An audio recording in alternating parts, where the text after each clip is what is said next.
Okay, dear colleagues, we start now our debate on EU competitiveness, the single market and regulatory simplification. And first of all, I would really like to welcome Maria Luis Albuquerque, the Commissioner, European Commissioner for Financial Services and the Savings and Investments Union.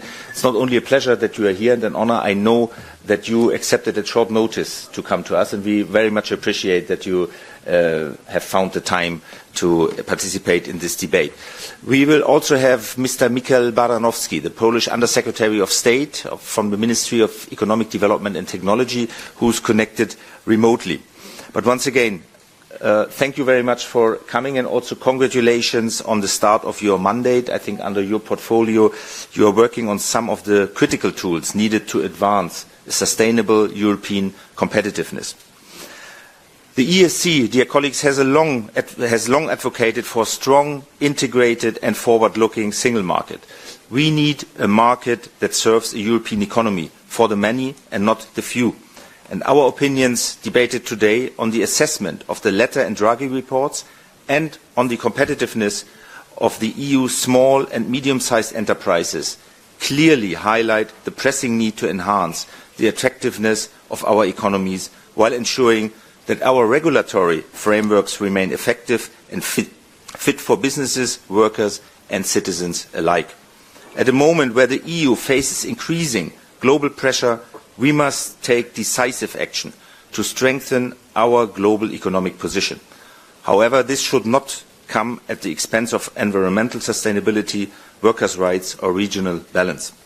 Our position is clear. We need an approach that integrates economic growth with the principles of social and territorial cohesion. For this, the single market must be the backbone of European economic prosperity. Yet, as underlined in the Letta and Draghi reports, it remains incomplete in key sectors such as finance, energy and digital services. At the same time, the initiatives announced by the Commission, including efforts to progress in the integration of our financial markets through a savings and investments union, will be crucial in shaping Europe's economic future. Today's debate is a valuable opportunity for all of us to explore how we can further strengthen the single market and strengthen the EU as a global economic player. I really look forward to a fruitful discussion. I would like to once again thank all the rapporteurs, and I now leave the floor to Commissioner Albuquerque to hear her views on this important topic. Please, Commissioner, the floor is yours. Thank you very much, Mr. President, and good afternoon, everyone. It is my pleasure to stand here and speak to you today at the European Economic and Social Committee on how the Savings and Investments Union, which is not just in my title but the core mission of my portfolio, how the Savings and Investments Union can contribute to the well-being of all our citizens, as well as the competitiveness of the European economy. You, the social partners, play an essential role of bringing together the employers, the workers and civil society organizations. You do represent all the relevant stakeholders that the Savings and Investments Union aims to bring value to. For long, we have been speaking about deep, efficient and liquid capital markets. We have made significant strides by setting a single rule book in banking, by defining common rules for our capital markets, by setting harmonized requirements protecting our investors, by empowering central bodies responsible for certain supervisory tasks. But we are not there yet. And why is that? Because persisting barriers and vested interests prevent our citizens and our companies from truly benefiting from the internal market. It means that those investing in capital markets do not find adequate remuneration for their savings, and our companies in need of funds to grow also cannot find them in Europe. My vision for the Savings and Investments Union is to create wealth for our citizens and growth for our companies by bringing them together in a safe, competitive, well-regulated and well-supervised environment. Our Savings and Investments Union is crucial for promoting a culture of savings and investment, increasing the financial resilience of citizens and supporting the growth of our companies, especially our small and medium-sized enterprises. It will build on interconnected strengths, putting citizens in the driving seat of their financial life, be it to buy a house or to plan for their retirement. It aims to create a favorable business environment that encourages entrepreneurship and innovation, ultimately leading to better growing companies. The Competitiveness Compass that the Commission recently adopted sets the direction of travel to regain growth. It currently identifies the SIU, or the Savings and Investments Union, as an enabler for growth by linking available funds that need to be mobilized to financing needs and by identifying the instruments we will need to deploy. Because public funding alone will not get us there. The amounts we need to finance our digital and green transitions and to keep our social model require combining the efforts of the public and the private sector. Social partners, including trade unions and business organizations, play a crucial role in shaping the Savings and Investments Union. You regularly interact with your staff, our citizens, understand their needs and aspirations, and can translate them into effective policies. You can play a fundamental role in bringing more financial literacy, and you can be actively involved in shaping people's financial future and their retirement. Financial markets play a critical role in its success. But the Savings and Investments Union also needs to be built on simplicity. The Commission President highlighted that simplification must be at the core of our actions. All commissioners have this objective in their mission letters, and everything we do on the Savings and Investments Union, be it legislation or non-legislative measures, needs to be simple and bring efficiency. This is a collective endeavour. We all must ensure that we do not over-regulate by asking for one more report on one more implementing measure. And this has to be an effort across the board. I would just highlight before concluding that we have just approved the first omnibus package on simplification today in the college meeting. And finally, to conclude, as we develop measures to implement the Savings and Investments Union, I am mindful of the concerns regarding the need to be simple and effective. We have talked enough about the deep, effective and liquid capital markets. Now is the time to take action. And everyone, absolutely everyone, has a role to play. I do count on your support to achieve these goals. Thank you. Thank you very much. Thank you very much, Commissioner. We will now go over to the Polish Undersecretary of State, Mr. Baranowski.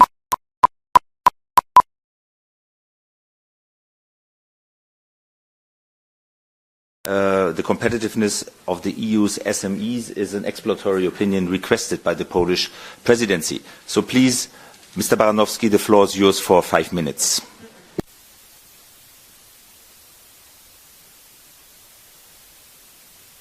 Beautiful sunny Warsaw. I'm really sorry not to be able to be with you, but the responsibilities related both to the presidency, but also the domestic responsibilities kept me in Warsaw. Nonetheless, it's an honor to address this distinguished assembly today. And I really am very thankful for the opportunity to contribute to this important discussion as well. The presidency highly appreciates and hopes to build on the committee's expertise and dedication to fostering dialogue between civil society, social partners, and entrepreneurs. Its invaluable contribution to shaping well-informed, inclusive, and effective European policies, as well as successful Council presidencies.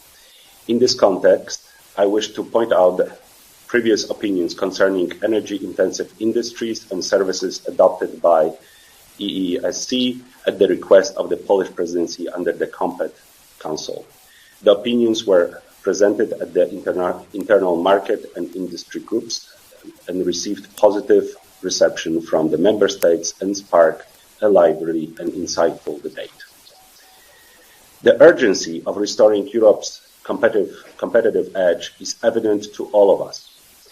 Professor Draghi's report highlighted that the crucial role for both our social and economic well-being and the ability to stand by our values and principles amid the growing challenges that we all see is related to our robust and resilient economy. To this end, in its program under the Competitiveness Council, the Polish presidency has undertaken efforts to reduce regulatory burdens and strengthen the foundations of the single market. Excessive regulatory burdens and cumulative costs have a detrimental effect on the European competitiveness. As the Polish Prime Minister Donald Tusk highlighted in his speech at the European Parliament in January, we must take a great effort to address the pressing problem of overregulation. Creating a regulatory framework that fosters EU competitiveness is at the top of Polish presidency agenda, and we can all see that this is at the top of the agenda of all prime ministers indeed. The presidency will prioritize simplification proposals in the work of the EU Council. In this context, we attach particular importance to the work on the better regulation and omnibus initiatives that Commissioner has just mentioned.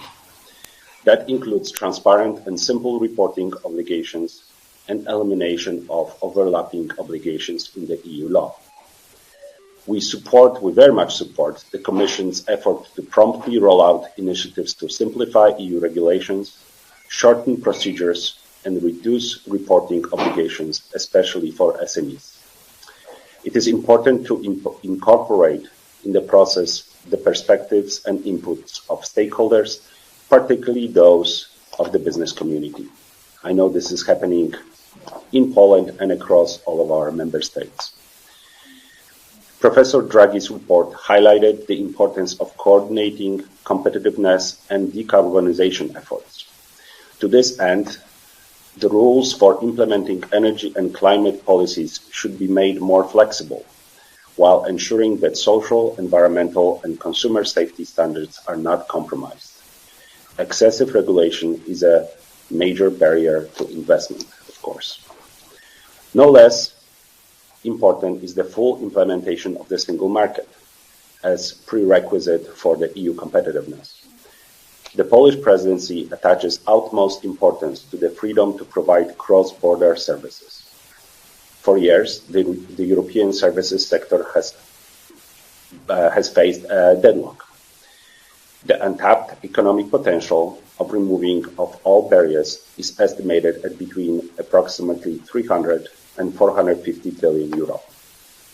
The current barriers, if were treated as tariffs or imposed on EU businesses, would be equivalent of staggering 110%.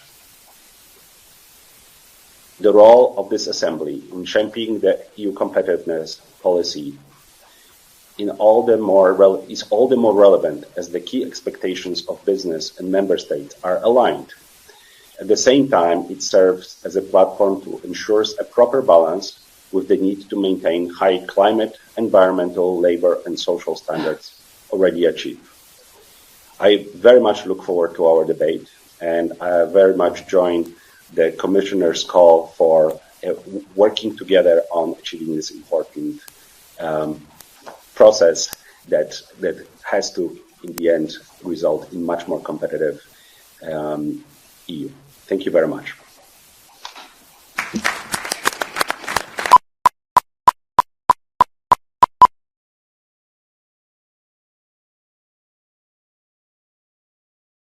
The time frame, because the Commissioner wants to reply, and I think we should really give her the opportunity. So we will start with the three rapporteurs of INT 1070, assessment of the letter and Draghi reports. Mr. Borsani is not here, so I think he's replaced by Mira Maria Danisman. Please, Mira Maria, you have 2 minutes. Thank you very much. Indeed, I'm stepping in for my colleague Matteo Borsani, who couldn't be here today. He was one of the rapporteurs. I was a study group member, but pleasure to be here. Our task was quite challenging in the study group. We had to condense the extensive reports from Letta and Draghi into one focused opinion, and we had to make some tough choices on the way. And our opinion emphasizes especially, but not only, the urgent need to complete the single market, adopt a more unified industrial policy, reduce bureaucratic and compliance burdens for businesses, while making also significant investments in areas such as energy, research, development and skills. Since Draghi presented his ideas 6 months ago, and even longer since Letta's report, the urgency of action has only grown. Artificial intelligence is advancing at very high speed, energy prices are volatile, and our most significant trading partner, the United States, is shifting course, leaving Europe without a trustworthy ally in trade and also in security. While US tariffs have justifiably raised a lot of concerns in Europe, we must also confront our own internal barriers, and I think Draghi very rightly pointed this out in his recent intervention in the European Parliament, that these internal barriers pose a greater challenge to our competitiveness than the external tariffs that we are threatened with.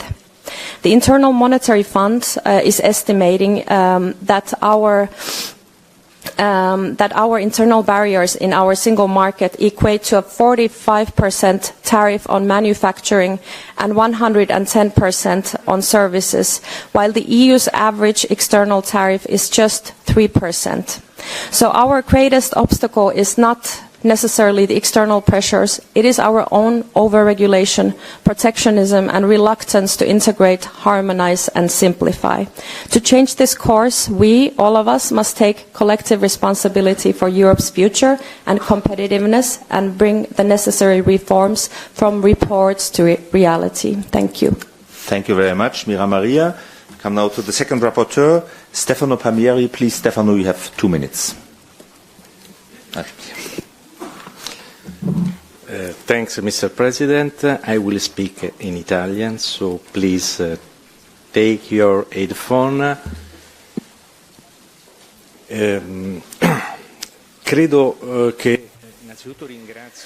Firstly, I'd like to thank the two rapporteurs, Matteo and Giuseppe, and Maria for being here with us today.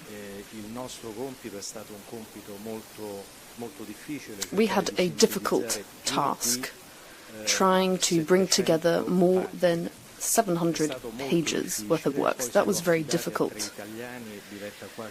And if you give that task to 3 Italians, that becomes even more difficult, because it's very difficult for us to summarize. But we managed. We wanted to find shared perspectives, and we managed to do this in this opinion. We can see that there is an urgent need to strengthen competitiveness in the European Union. We need to start not just with competitiveness in and of itself, but also regional competitiveness, which is very different between various different regions in Europe. And so, cohesion policy served as our guiding principle here. This needs to be complementary to competitiveness. Now, when it comes to regulation, we're talking about streamlining regulation. We decided it doesn't make very much sense to bring together regulation that exists in the US or China together with the EU, because we must never forget that we are a social market economy. That is what the EU is.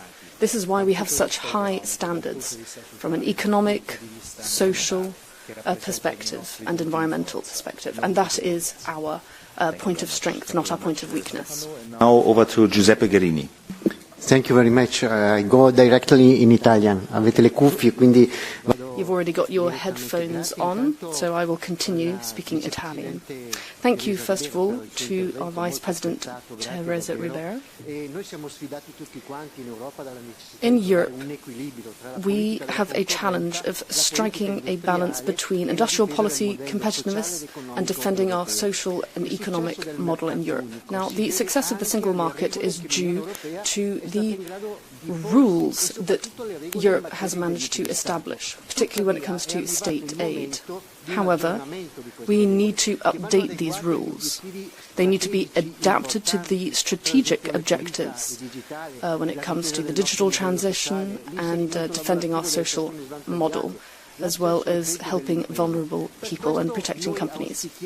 This is why we hope that we will be able to establish measures such as a common European fund for shared management of state aid and strategic investments in joint projects of European interest.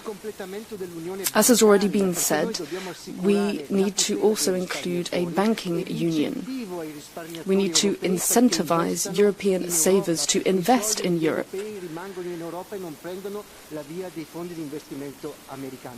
We don't want this to be diverted to American investment funds. And so we wanted to mention these new instruments, in our opinion. We need to be able to adapt the single market to this new scenario. But then there is this significant enemy, and this is this internal demographic imbalance. Over the last 15 years, we risk losing 2 million workers a year. And we have two ways of responding. Welfare policies that support families.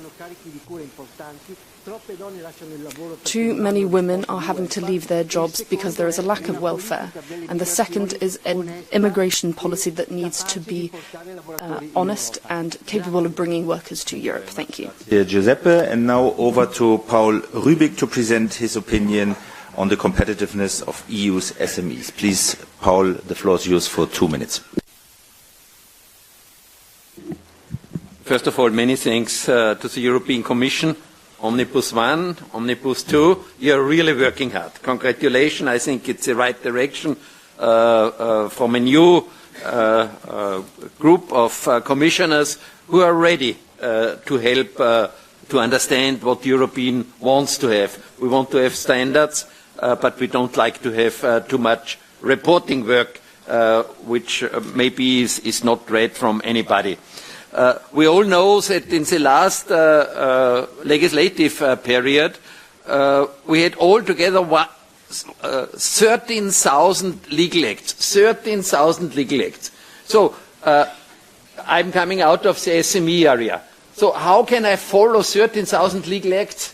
And of course, also for our administration, it's a real problem to follow all these activities. Also, our juridical system. Now our ministries are overloaded with work. So if these 13,000 legal acts are implemented, how should we cope with this?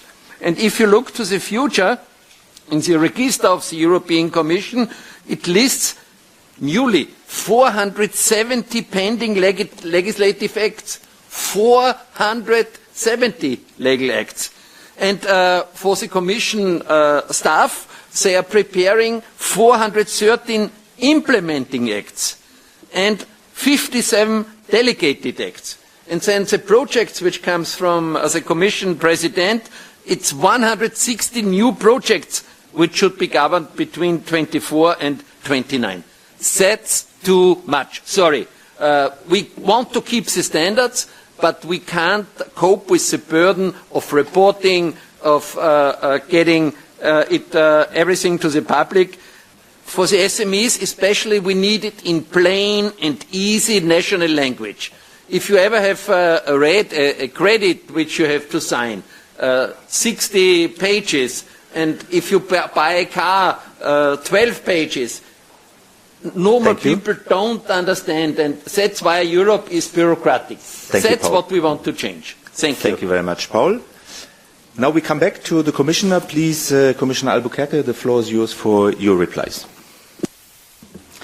Thank you very much. Thank you for your interesting comments and for also giving me the opportunity to briefly reply and to say that we did listen to the concerns expressed by the business community in particular, but also from other stakeholders, the concerns around sustainability, around the need to maintain our social commitments, and this is the challenging balance that we are trying to strike.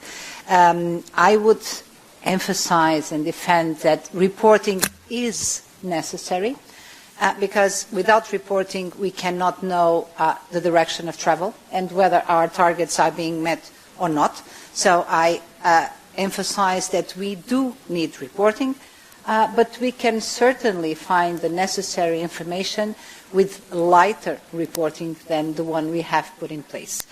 When it comes to sustainability, which was one of the topics of one of today's omnibus, I would just like to remind, as I did during the press conference, that this has emerged from the market itself, because the market indeed started reporting on sustainability before the framework existed, because there were already investors wanting to make sure that they were making the right choices when it comes to sustainability. Consumers already had that concern. So what Europe did was an answer to those market asks about the need to have a common regulatory standard.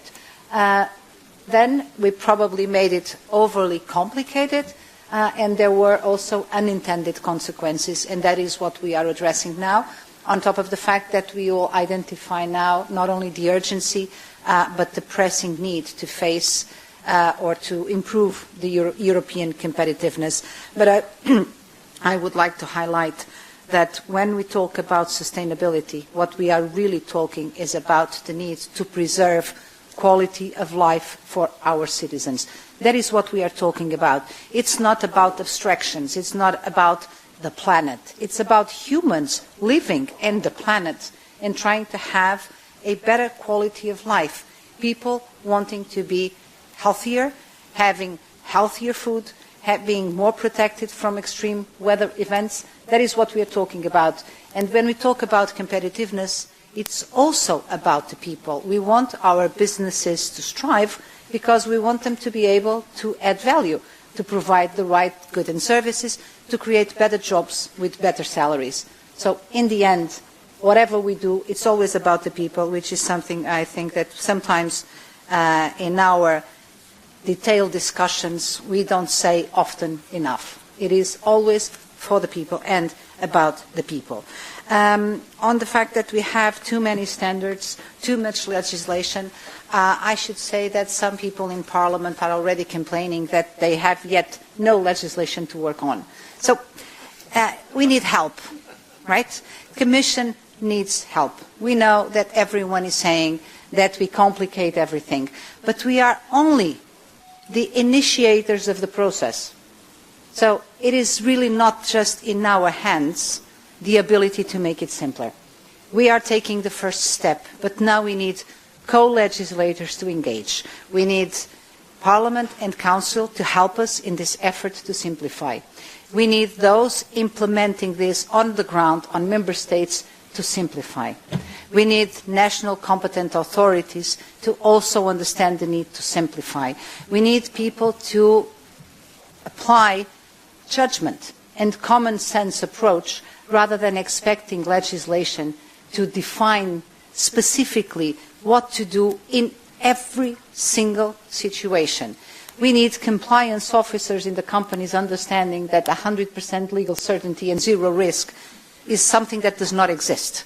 So a common sense approach, taking each level, taking responsibility for the decisions, and we do need help to make this because we are not, we do have our part of the blame, but we cannot solve this alone because we didn't create this alone, the Commission. So we need everyone, absolutely everyone, to be involved. The effort to harmonise and simplify has indeed to be a common objective. And on the fact that there are many legal acts, yes, but I mean, when we talk about creating a European Common Fund, How many legal acts do you think that would involve? When we talk about making sure that the European supervisory authorities provide guidelines, those are additional legal acts. So what my point is, we often ask for legal acts and we don't realize that we are asking for legal acts, and then we complain that they are too many. So awareness is also a very important part of the effort we all need to make. We on the Commission side have kick-started the process with what I think is a very serious and far-reaching exercise, which we think will deliver on the difficult balance that we need to strike. We count on all of you to support us in taking that forward, and of course we will continue to come up with many more simplification proposals, but in your jobs, whatever you do across Europe, whenever you think of doing something, just ask yourselves first, is there a simpler way to get to the same result? And always keep the eye on the ball, the objective, and not wasting too much time on the formality on how to get there. Thank you very, very much for your reflection, your contribution. I hope to see you again soon. I will be presenting my own strategy on the Savings and Investments Union in March, and I hope I can come back to you sometime in the near future, and I hope to count on your support for the many challenges ahead. Thank you so much. Thank you very much, Commissioner, for finding the time to address us, and thank you for taking into account our opinions, and of course we will invite you to one of our next plenary sessions. Thank you very much. Sorry, I have to